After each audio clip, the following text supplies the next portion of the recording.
সবাইকে আসসালামু আলাইকুম। আমি ঢাকা থেকে হোসনে আরা বলছি।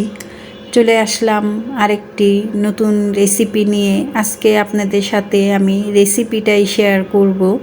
আর এটা হলো মিষ্টি কুমড়ো দিয়ে গরুর মাংস। তাই গরুর মাংস তো আমরা অনেকভাবে খেয়ে থাকি, কিন্তু মিষ্টি কুমড়ো দিয়ে এভাবে গরুর মাংস কে কে খেয়েছেন আমাকে কমেন্ট করে জানাবেন।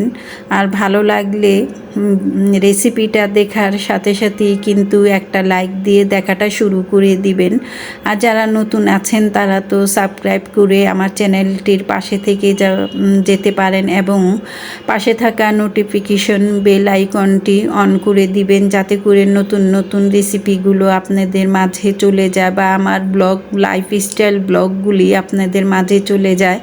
আর আপনারা কিন্তু সময় সুযোগ বুঝে দেখে নিতে পারেন। আমি সব সময় কিন্তু আমার লাইফস্টাইল ব্লগগুলো এবং আমার কোথায় কি কম দামে পাওয়া যায় সেই রকম আমি আর কি ব্লগ দিয়ে থাকি। আজকে হলো আপনাদের সাথে একটা এত মজা হয়েছে, তাই রেসিপিটা শেয়ার না করে আর পারলাম না। যাই হোক, কথা বলতে বলতে কিন্তু রেসিপিতে কিন্তু অলরেডি আমি গরুর মাংসর মধ্যে মশলাগুলো দিয়ে দিয়েছি। এখানে আমি পরিমাণ মতো মাংস নিয়েছি, যেহেতু আমার পরিবারের সদস্য সংখ্যা খুবই কম, তার জন্য আমাদের 3 জনের জন্য এই মাংসটুক নিয়েছি। প্রথমেই দিয়ে দিলাম পেঁয়াজ কুচি, আধা কাপ পরিমাণের মতো আমি পেঁয়াজ কুচি দিয়ে নিলাম। তারপরে দিয়ে দিয়েছি 1 চা চামচ আদা রসুনের পেস্ট এবং আধা চা চামচের মতো রসুনের পেস্ট দিয়ে এখানে হলো হলুদের গুঁড়ো, মরিচের গুঁড়ো, ধনিয়ার গুঁড়ো, জিরার গুঁড়ো, এই সমস্ত কিছু দিয়ে এবং সবশেষে হলো দিয়ে দিলাম হলো গরম মশলার গুঁড়ো। তাই এই গরম মশলাটা কিন্তু আমি বাসায় হাতেই করেছি। তা আপনারা চাইলে এরকম গরম মশলাটা বাসায় হাতে করতে পারেন বা বাজার থেকে কিনে এনেও কিন্তু রেডিমেড এটা দিয়ে নিতে পারেন। আর চাইলে একবারে ফ্রেশ গরম মশলা আর কি দারচিনি, এলাচ, লবঙ্গ এগুলো পাটায় পিষেও কিন্তু দিতে পারেন। তাহলে দেখবেন এই রেসিপিটা কিন্তু আরও মজা হবে যদি বাটা মশলাতে এই রেসিপিটা করা হয়। আমার মনে হয় এর চাইতে আরও বেশি মজা হবে। তাই যাই হোক, দিয়ে দিলাম হলো 3 টেবিল পরিমাণ এখানে টক দই, আর সর্বশেষে দিয়ে নিলাম লবণ। দিয়ে এই সমস্ত কিছু এখন আমি ভালো মতো একেবারে হাতে মেখে নিচ্ছি। অবশ্যই এটা হাতে মেখে নেবেন, তাহলে কিন্তু মশলাটা মাংসের মধ্যে সুন্দরভাবে আর কি ঢুকে।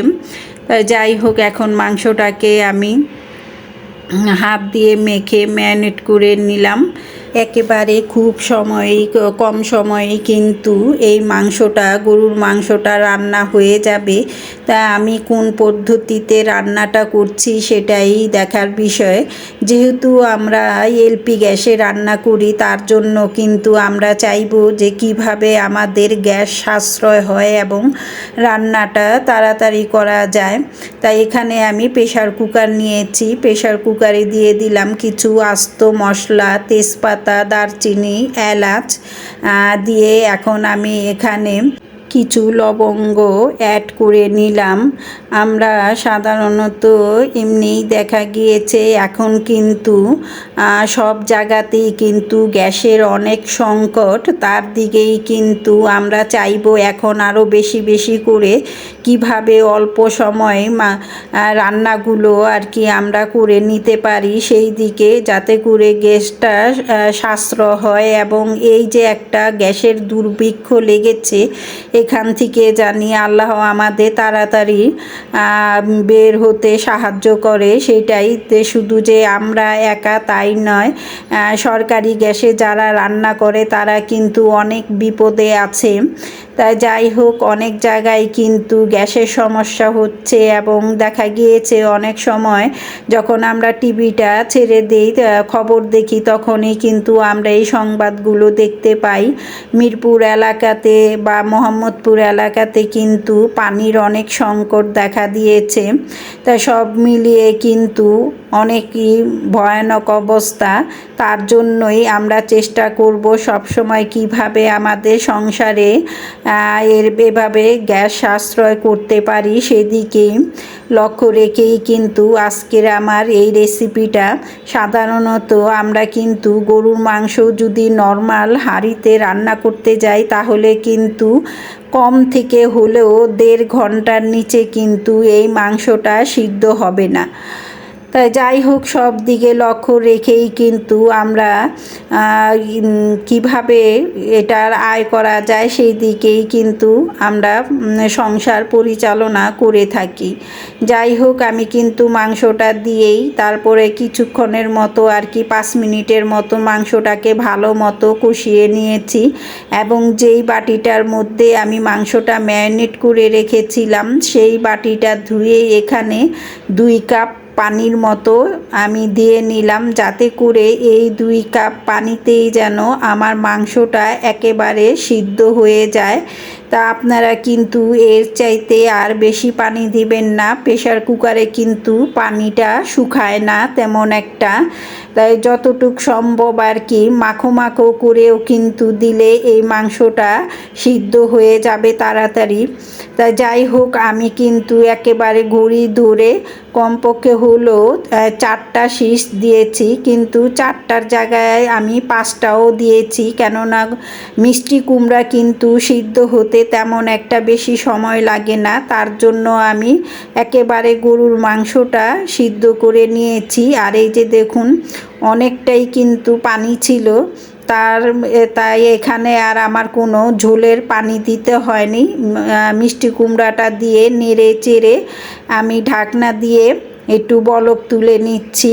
আর এই যে হয়ে গেল আমার অসম্ভব মজাদার মিষ্টি কুমড়ো দিয়ে গরুর মাংস রান্না। সব শেষে আমি এখানে ভাজা জিরার গুঁড়ো দিয়ে নিলাম। অবশ্যই ভাজা জিরার গুঁড়ো দিবেন। গরুর মাংসে কিন্তু ভাজা জিরের গুঁড়োটা দিলে কিন্তু রান্নাটা আরও বেশি মজা হয়। তা কে কে এভাবে গরুর মাংস মিষ্টি কুমড়ো দিয়ে রান্না করে খেয়েছেন সেটাও কিন্তু আমাকে কমেন্ট করে জানাতে পারেন।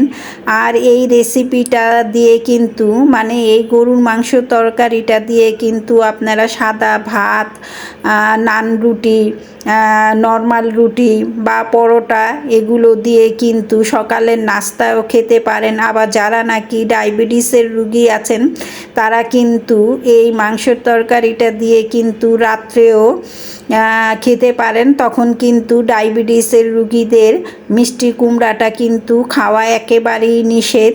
তারপরও যদি মন চায় এক এক টুকরা কিন্তু খাওয়াই যায়। যাই হোক, সবশেষেই এই যে পরিবেশন করে আপনাদের সাথে শেয়ার করলাম। কেমন হলো দেখুন, যেমন দেখতে লোভনীয় লাগছে, খেতেও কিন্তু অসম্ভব মজা হয়েছে। আলহামদুলিল্লাহ, আলহামদুলিল্লাহ। আমার পরিবারের সবাই কিন্তু আমরা খেয়েছি। যাই হোক, কথা বলতে বলতে আজকের মতো বিদায় নিচ্ছি। ফিরে আসবো নতুন কোনো রেসিপি নিয়ে বা ফ্যামিলি ব্লগ নিয়ে। ততদিন পর্যন্ত আল্লাহ আমাকে সুস্থ রাখুক, ভালো রাখুক। আপনারাও ভালো থাকেন, সুস্থ থাকেন।